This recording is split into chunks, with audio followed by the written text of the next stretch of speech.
Chers élèves, bonjour. On termine notre cours par l'activité de production écrite dans le cadre du roman Athènes, le dernier jour d'un condamné du grand auteur français Victor Hugo. On a divisé l'activité à plusieurs parties. Mais avant de commencer, il faut tout d'abord présenter les objectifs de cette activité. Cette leçon a comme objectif, premièrement, rédiger un texte de type argumentatif en suivant le plan analytique. Deuxièmement, donner un point de vue et le défendre par des arguments. Au début, on commence par la lecture attentive du sujet et sa compréhension. Certains criminels sont traités comme favorissimes en prison. Qu'en pensez-vous? Pour bien comprendre le sujet, on relève les mots-clés qui sont criminels. C'est le sujet dont on parle. Certains criminels précisent une partie du tout. Deuxième mot, favorissime, qui exprime la condition de vie favorable de ces prisonniers par rapport aux autres. On remarque que le sujet est divisé en deux parties. La première qui expose le sujet et la deuxième, c'est en forme de question. Qu'en pensez-vous? Et c'est là la consigne du sujet.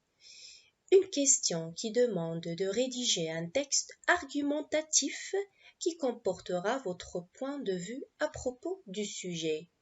Et de cette explication, on relève le thème qui est la différenciation et la discrimination des prisonniers. Après la bonne compréhension du sujet, on arrive à l'étape du choix du plan et la construction de votre production.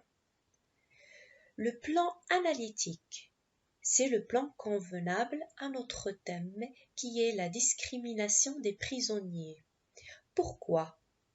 Parce que dans le plan analytique, on traite généralement un fait.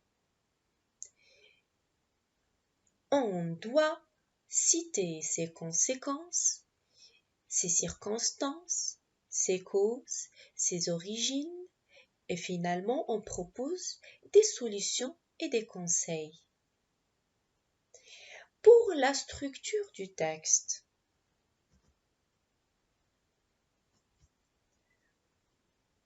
on a trois parties. La première, c'est l'introduction, qui commence par une phrase introductive, suivie par la reformulation du sujet, ou bien dire le sujet autrement. Troisièmement, donner des questions qui annonceront le plan du développement, comme notre cas. Pourquoi traiter certains prisonniers différemment? Quelles sont les causes et les conséquences de cette discrimination? Deuxièmement, le développement. Là où on doit évoquer les causes et les origines de cette discrimination, puis ses conséquences. Par exemple, certains prisonniers, en possédant la richesse ou un pouvoir politique, mènent une vie de confort en prison malgré leurs graves crimes. Certes, cette idée est confirmée dans l'œuvre du dernier jour d'un condamné par l'exemple du personnage, le condamné à mort, qui avait l'avantage d'avoir des moyens pour l'écriture. Par conséquent, cette discrimination ne serait que la cause de l'installation d'une hiérarchie injuste pour d'autres prisonniers, ce qui s'oppose aux rôles principaux de la prison qui sont la justice et l'égalité. Pour terminer la structure du texte, on passe à la conclusion. Dans la conclusion, On propose des solutions et des conseils peut-être, comme l'exemple suivant.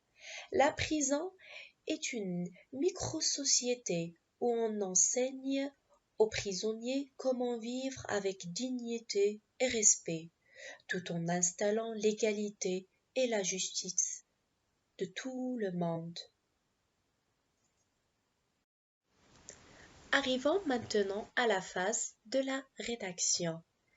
Pour réussir votre rédaction, il vaut mieux utiliser les outils suivants. Premièrement, le lexique approprié. Il s'agit du champ lexical de la justice, puisqu'on parle de l'œuvre du dernier jour d'un condamné. Deuxièmement, les temps du discours.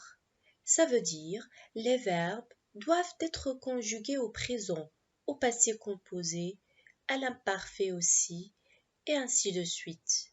Troisièmement, les liens logiques. De la cause, de la conséquence, d'opposition, de but, pour lier entre les idées et les organiser dans un même paragraphe. Quatrièmement, des arguments pertinents.